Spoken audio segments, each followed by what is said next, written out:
Hello, this is Secondhand Coke with SHCTV. We are on episode 6, The Horizontal Ladder. So, today, this is what we're going to be getting into. We're going to take a look at a couple of things that Harry and Meghan have been up to this week. And then we're going to start and do the first part of Lady C's book, chapter 3 of Lady C's book, Harry and Meghan, the Real Story. Chapter 3 was so very long that I'm going to have to cut it into parts. So I will probably be posting the next part in a day or two. I've got it ready to go. It just made the video way too long. So I decided to do it this way. Okay. So first thing first, we had an opinion piece go up this week by Amanda Goff in the Daily Mail Australia. The headline is Tyler Perry just confirmed my worst fears for the royal family with two blunt words. Meghan and Harry's Hollywood benefactor reveals what's really going on behind closed doors in Montecito. It goes on to talk about a news story that was made and created by the Times in London, where they sat down and they interviewed Tyler Perry. And I will post the picture of that in just a moment.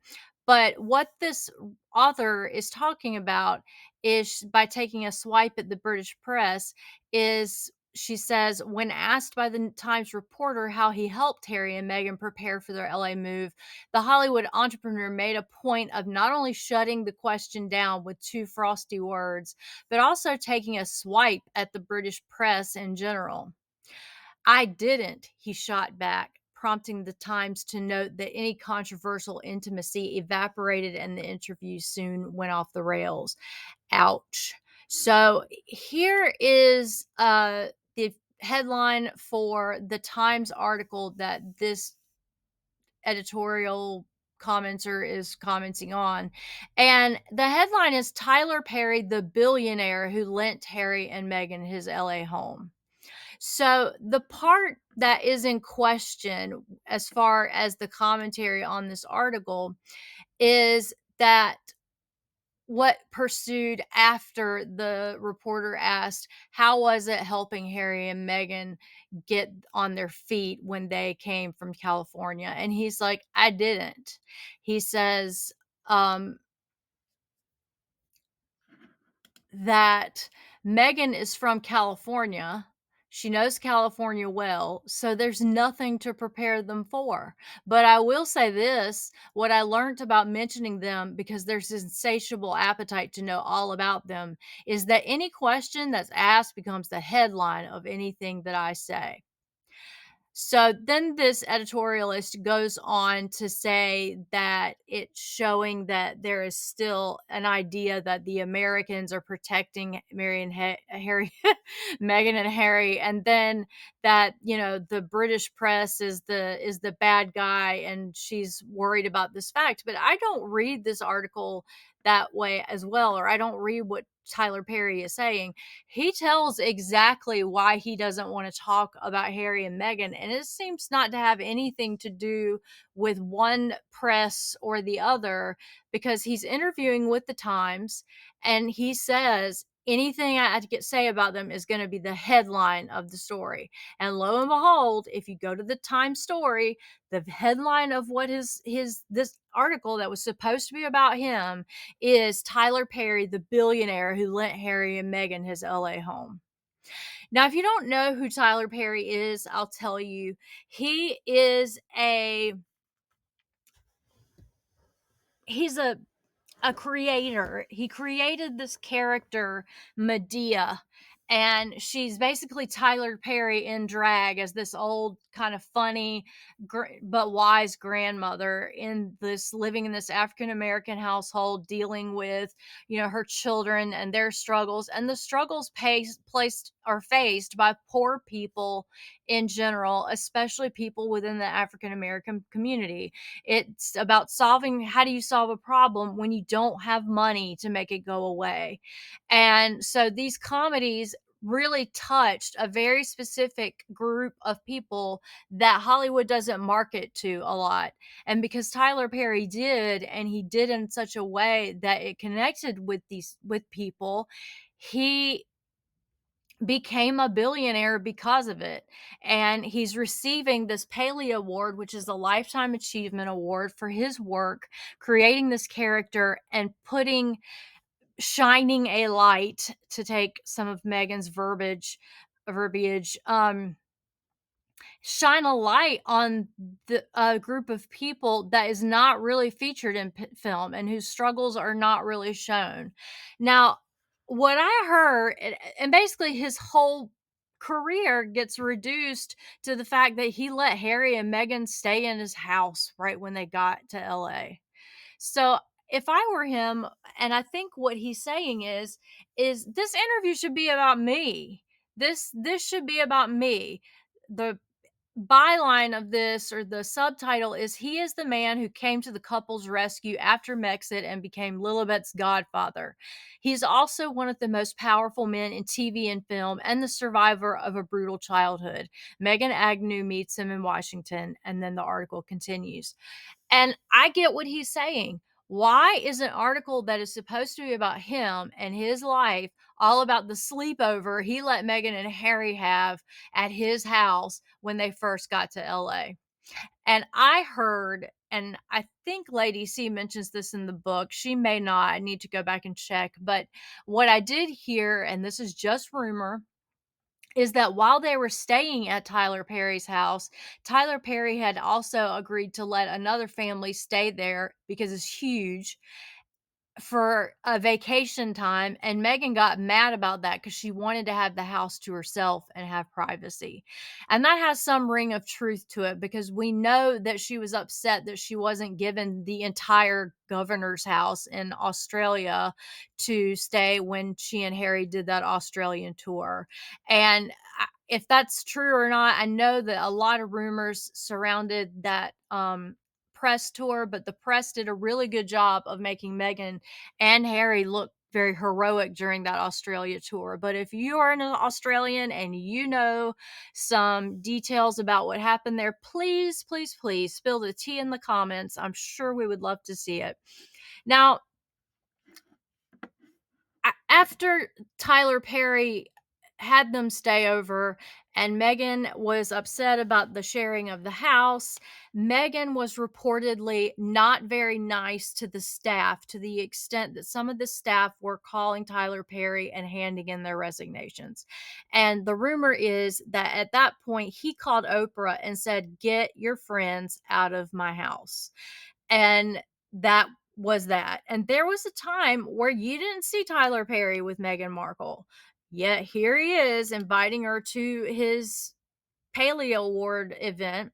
Now, I will have to say he did not let her speak on his behalf in his receiving of the award, as he did Oprah and Kerry Washington.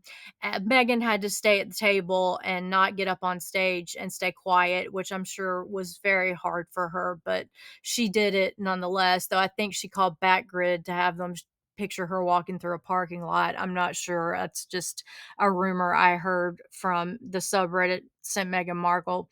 In terms of Harry this week, there's an article in People magazine that directly addresses Harry and the divorce rumors. And basically, Harry says, well, if I read everything and believed everything that was in the tabloids, I would think that I was divorced 10 or 12 times, and that I had remarried 10 or 12 times. And I can't believe that, because I have not been married 10 or 12 times. He was fascinated with 10 or 12 times. He had to have said it 3 times in the article. And I'm like, Harry, have you not learned the number 11 yet? Is that what's going on here?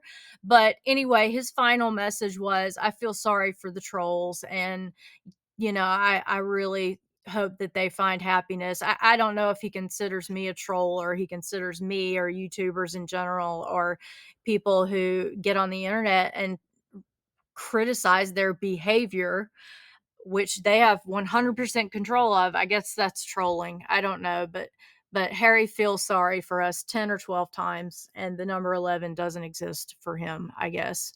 Not yet. You think it'd be easy because he could take his crayon and draw a line down and then another line down, and then he'd have 11. So whatever. So let's now have tea with Lady C, reading chapter 3, and we're just going to do section 1, which covers Meghan's early career up until the end of Suits. Meghan finishes college at Northwestern, and during college, she has realized, according to Lady C, that she doesn't really have the type of talent to be a Broadway star. And if she's going to be a star at anything, it's going to be in film and television. So she goes back to LA. She lives with Daddy, and Daddy is willing to support Flower in every way he can while she's looking for a job and trying to become a star. So she doesn't have very much success. And before I move forward, I want to talk about a story that I read where when Meghan was about 12 or 13, Samantha Markle also was trying to get in show business. And at that time, Samantha would have been, I guess, in her early 20s. I don't really know the age difference between them. Um, and, Meghan, according to her Oprah interview, doesn't either. So I guess I'm not alone. But anyway, Samantha, when she was trying to become an actress, she booked a role on Matlock, which was a legal drama in the 80s and early 90s. And Sam plays a a student pianist who's in competition with a lot of others, and she ends up dead in her car. And I have the teaser for the episode here, and I'll play it for you. Now, just when you're watching, the woman who is playing piano, who gets upset and leaves stage when they announce another winner, and who is seen dead in the car is Samantha Markle. So we'll play that clip. And the winner of the Chopin competition is Miss Rebecca Smith. Rebecca Smith had no right to win that competition. I will not accept. Juliet tried to kill herself. Can you let it go? I don't think your daughter died in this car. I think I know. It's pretty far out, but I think I know. Okay. So apparently the family started out being very excited for Samantha and congratulating her for getting this role in a mainstream television series. And Meghan at 13 got very grumpy and defiant and recalcitrant and just was not happy for Samantha. And Samantha recalls, and we have to remember Samantha is the source of this information. She said that everybody immediately, including her, started going to Meghan and saying, no, but you're going to be the star. Samantha just got this part, but you're going to be the star, is what Samantha tells. So that's one little snippet of a Markle on television. And unfortunately, Samantha had to quit her career due to MS.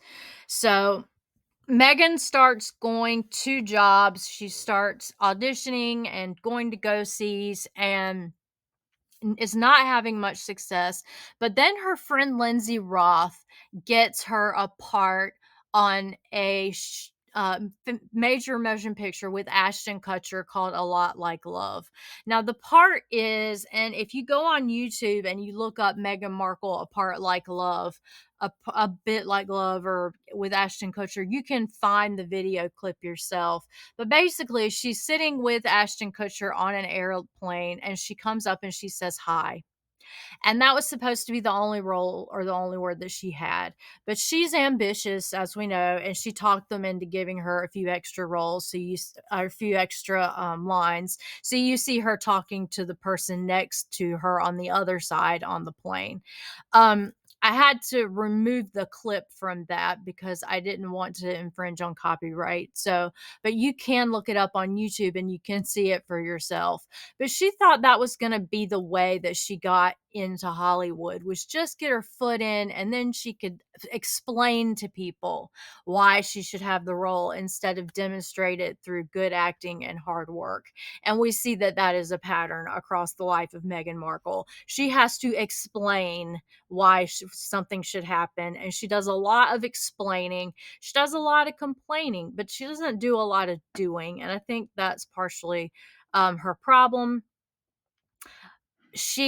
Lady C writes, her next role was in the sci-fi legal drama Century City, starring Young Griffith, Viola Davis, and Nestor Carbonell. So poor were its ratings that only 4 of the 9 episodes filmed were aired. Meghan, playing a party girl, delivered her one line in such a hyper-animated manner that she might as well have been Richard Burton overplaying his early film roles, until Elizabeth Taylor taught him to tone things down for the screen.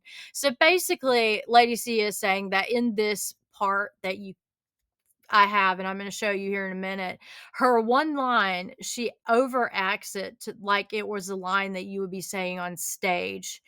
You on stage you have to do bigger movements, but on film you do a more nuanced performance. And Lady C's basically saying that Meghan is chewing on the scenery here, delivering this one line in this show Century City that never really took off. And here's a clip. Obviously, there's a glitch in the software somewhere. Apparently. Here's to Tom Montero, who had the vision to install this amazing virtual assistant. Okay, I installed her first. Not voluntarily. Pass the champagne, would you, Bob?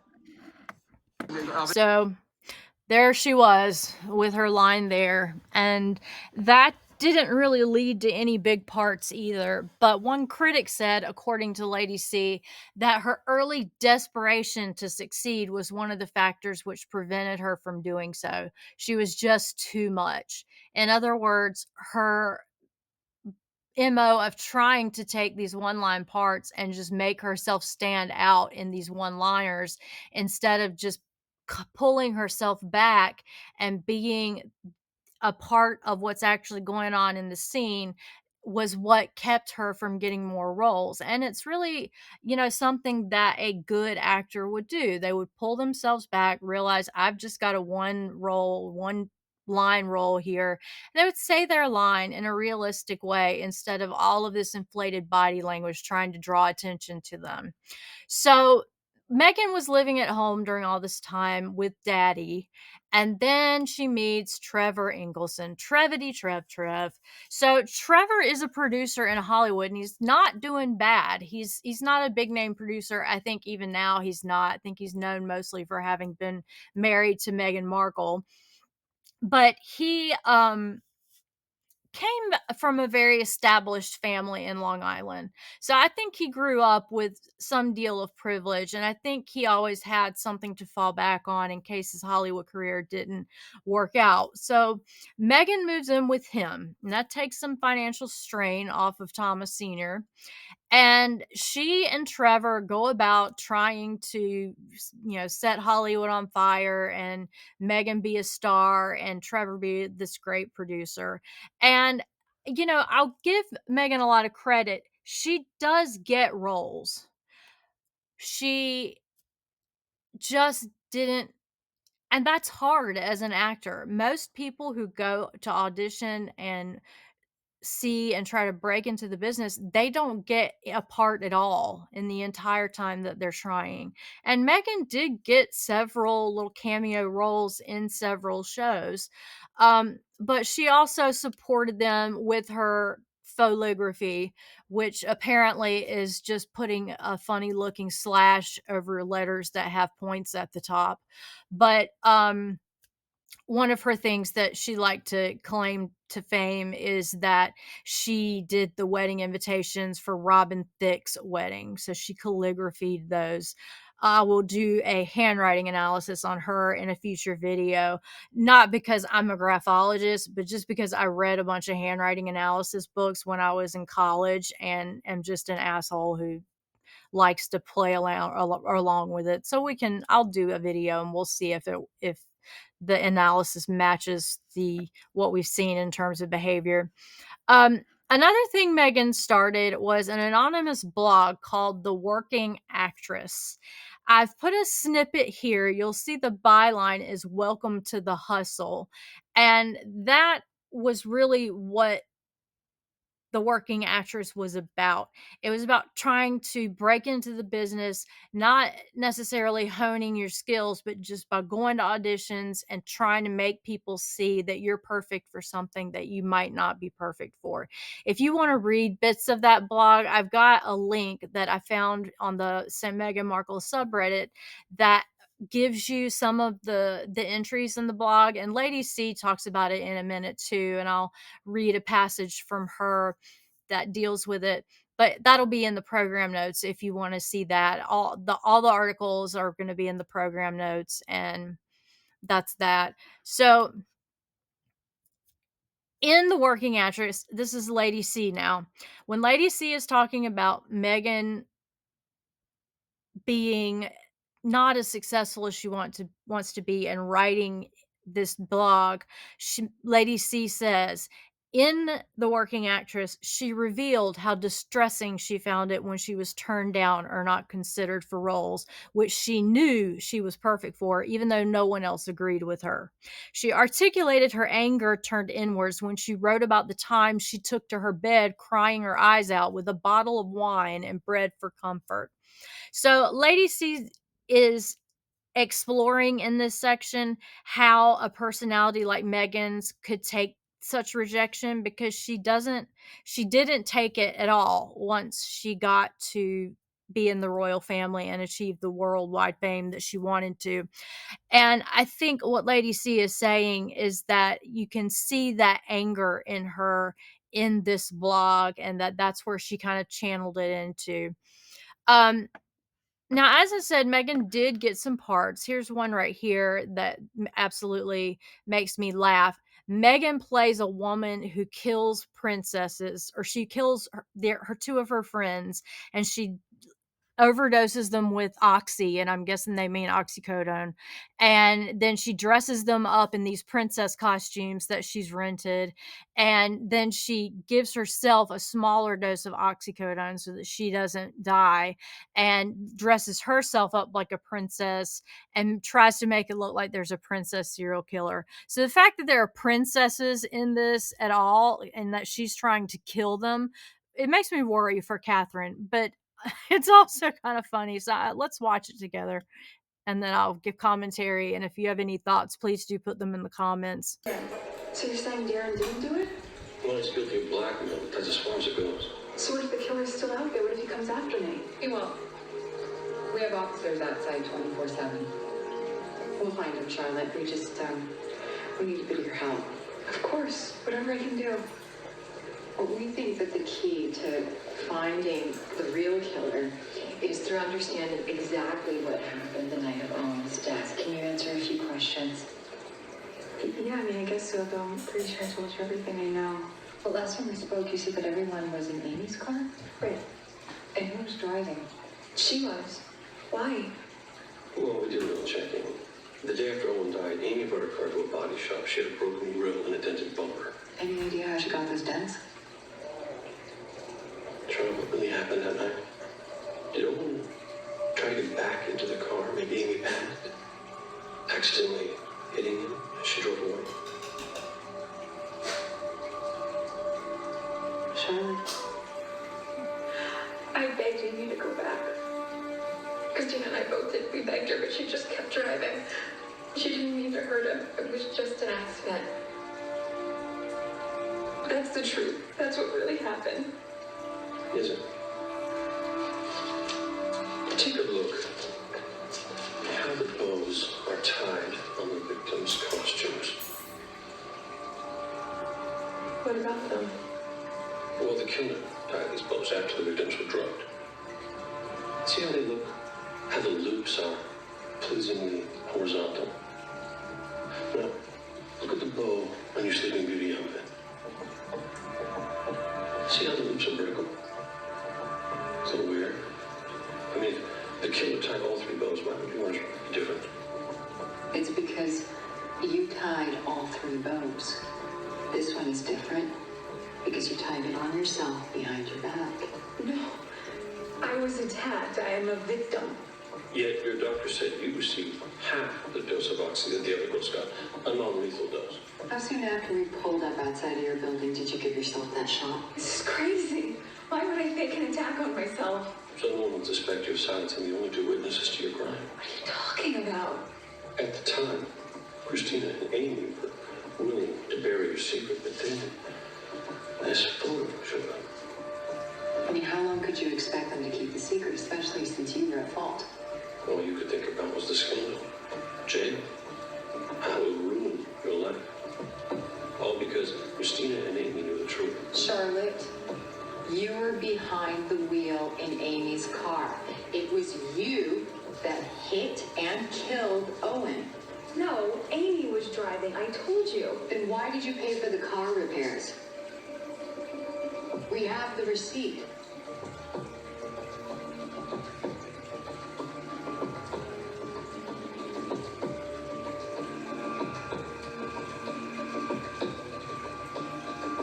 You don't know what happened that night. You can't prove that I hit Owen, and you can't prove that I killed Amy or Christina. Yes, I can. Your firm handled the reverse mortgage of an old woman named Jamie Isaacson. She paid closing costs with her credit card. That's the same credit card that you used to pay for all three costumes. Charlotte Boyd, you are under arrest for the murders of Amy Morgan, Christina Curtis, and the wrongful death of Owen Thomas. The bows. Seriously.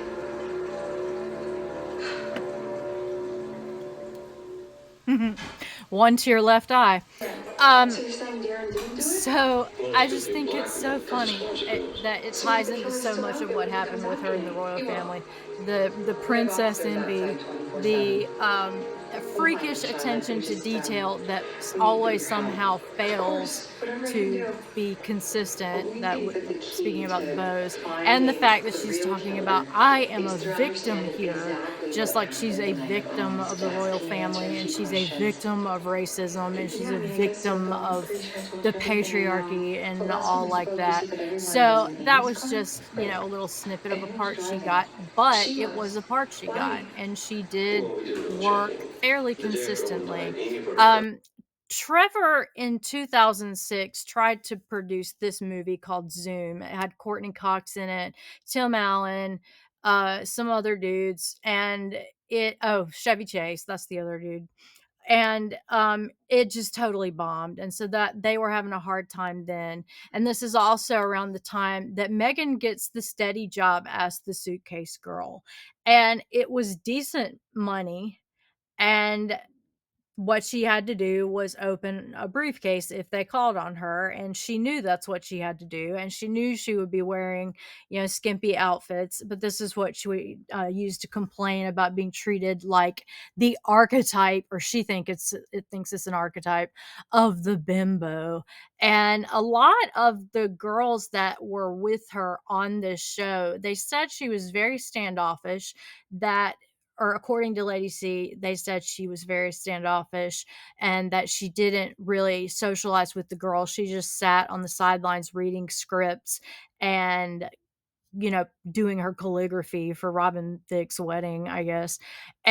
But what turned out, or the rumor is, and Lady C has this in her book, but she has it as a rumor, is that the real reason Meghan left Deal or No Deal is because while she wasn't hanging out with the girls, she was trying to get very close to Howie Mandel in a way that made his wife, but also made Howie Mandel uncomfortable. She came on very strong about something, and that they didn't like that, and then something ensued, and she's no longer a briefcase girl. So that's the rumor about that. But finally, when time is running out for Meghan, according to Lady C, she was approaching 30. She had not yet made it. She had no ambitions to be a character actress. She wanted to be a star, a leading lady, a romantic heroine. In other words, she wanted to be famous. But then along came the part in Suits, for which nature, nurture, and her own character and personality made her ideal. Lady C says Rachel Zane was a tough, ball breaking, ballsy, elegantly, albeit sexily attired, standoffish, competent, intelligent, but flawed paralegal at an upscale law firm. She had to be good looking, but not so good looking that she stole the show, for she was not the leading female. That was the statuesque and spectacular actress Gina Torres, who eclipsed Meghan, Lady C says, in every way. So Meghan gets Suits, and that is her big claim to fame. I didn't know what the hell Suits was. I'd never heard of it until I saw that she was dating Prince Harry in a tabloid, like in the supermarket. If you're an American or anybody, any nationality, and you remember watching the show contemporaneous to when it came on, so it was on the USA network, was kind of would pick up the shows that the big networks wouldn't pick up. Um, do you remember this show? And if you do remember it, do you remember her in it? Because I had no concept of the show or Meghan Markle. And then she starts dating Prince Harry, and all of a sudden, Suits is this huge show, and she was a Hollywood star, and it didn't make sense to me. So please let me know if I'm wrong and that she was, a big deal in Suits, and that Suits was a big deal, because I don't remember it, and I'm just wondering if I'm alone in that. Please put it in the comments. While she was on Suits, she was filming a lot in Toronto, and Trevor would go see her, but she wouldn't go see Trevor a lot. And when she did go to LA, she would contact like Nikki Pretty and say, "Hey, let's go out." But if Nikki had something going on, Nikki didn't know that it was going to be a night with Meghan. Nikki said, "Look, I'm sorry, I'm busy." But then Nikki would call her and say, "Hey, let's go do this." And Meghan would say, "I'm scared I'll be recognized. I can't go do this." So her friendships, everything back in LA seems to be falling apart, not the least of which is her marriage. So when your relationship is falling apart, it is a known fact that what you do to fix your relationship, friends, is you get married. These are some pictures that Thomas Markle snuck in and took when he was photographing at her wedding, which he partially paid for. Now, the weird thing is that Meghan didn't have a photographer. She didn't want pictures taken. The pictures that exist, Thomas Markle says in Lady C reports, they were taken because Thomas Markle had snuck a camera in. He was going to see his flower get married. And another thing that happened, according to Lady C, was that Trevor stood up and gave a speech and said that his family was going to be the family that Meghan never had. And Thomas Markle said that he and Doria all of a sudden snapped up and looked at each other like, what is she talking about? And ironically, that was also said during Prince Harry's wedding speech. You might take a moment, if you're interested, and Google Catherine, Princess of Wales, uh, reception dress that she wore at her wedding. And she had this kind of gorgeous Angora sweater cover up, but the dress itself had a silver belt, exactly like Meghan is wearing over white. And I don't know. It's just probably a coincidence, but let me know if you think there was possibly some copying going on there.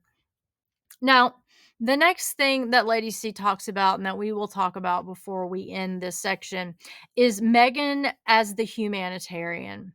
So I'm going to go ahead to a section of the book. And Meghan, remember, did the soup kitchen on Skid Row in LA when she was in high school. Remember, she also did that because her high school had a community service requirement. So she hasn't done any humanitarian work since she left high school. But now she's in Canada and she's starting to mix with the set the Toronto set of high profile people, which are also the people who are going to give her access to Prince Harry. Um, Lady C writes, Canada is a more liberal society than the United States. And I'm going to skip down. If you consider that Meghan's Canadian circles are now consisted of members of the political elite of both the left and right, and that there was a consensus among Canadians of all political hues that humanitarianism was a social obligation, you begin to realize why Meghan was incentivized to resume the humanitarian activities which she had abandoned once she started making her way in the world. In other words, all of a sudden, when Meghan finds out the cool kids are doing humanitarian stuff, Lady C is positing that that is why she decided to start, doing humanitarian stuff, or at least being pictured doing humanitarian stuff. And the first thing she finds is a charity called the St. Felix Center. And of course, Meghan can't volunteer unless there's a picture of her with what she's doing with her humanitarian efforts. And this was, the first thing that she had done since she graduated high school. I think we're talking 10 to even 13 or 15 years. So then she starts wanting to do the humanitarian work, going on trips and getting pictured and so on and so forth. Uh, Now, what else is happening is that at home, the marriage is falling apart. Her friends in LA, those relationships are falling apart. And Meghan has moved on to her new friends, Jessica Mulroney, who, rubs shoulders with Justin Trudeau, and, the other Mulroney who was prime minister, whose father was prime minister at one time, and she's mixing with a very political set that are really enabling her to kind of climb the ladder socially in a way that she would not have been able to. And it's at this point that she drops everyone in LA, mails her rings back to Trevor. Um, Lady C says, this change of heart, which struck Trevor as coming like a bolt out of the blue, had actually been developing for some time. Success had changed Meghan. According to Nikki, I think Meghan was calculated, very calculated in the way she handled people and relationships. She is very strategic in the way she cultivates circles of friends. Lady C continues, having found herself a new and more classy group of associates, Meghan no longer felt the need for either her embarrassing misfit of a husband or her old and less establishment circle of friends. Nikki Pretty says, once she decides you're not part of her life, she can be very cold. It's this shutdown mechanism that she has. There's nothing to negotiate. She's made her decision, and that's it. Nikki said, explaining how Meghan dropped the axe on Trevor as well as on her old circle of friends. Having achieved a new and more elegant coterie and a degree of renown in a successful TV show, it was like a light switched off. There's Meghan before fame and Meghan after fame. And that is where we are going to stop for today. We're going to stay tuned for what Meghan was like after fame, which a lot of us know, or at least know from the point that Prince Harry comes on the scene. Thank you for watching this episode today. I hope to have part 2 out. If not today, then tomorrow. I've got it ready to go. The videos were just too long. I decided to chop it up for the sake of listeners who prefer something a little short. I think 40 minutes is probably a good compromise between listeners who want long videos and listeners who want shorter ones. So I'll be coming out with part 2 of chapter 3 of Lady C's book very shortly. So stay tuned, and thank you very much for watching, for supporting the channel as you have. Please like, subscribe, and share this with your friends. And I appreciate the super stickers. I appreciate everything that has been, all the comments and all the support. And I hope you guys have enjoyed this episode. And if you haven't, please give me any critique that you have. I'm always open to constructive criticism. But until next time, I will have to talk to you in the comments. So stay tuned for season 3, for part 3 of the second half of part 3 of Lady C's book, which we will do next time. Thanks again for watching, and I'll talk to you later. Bye-bye.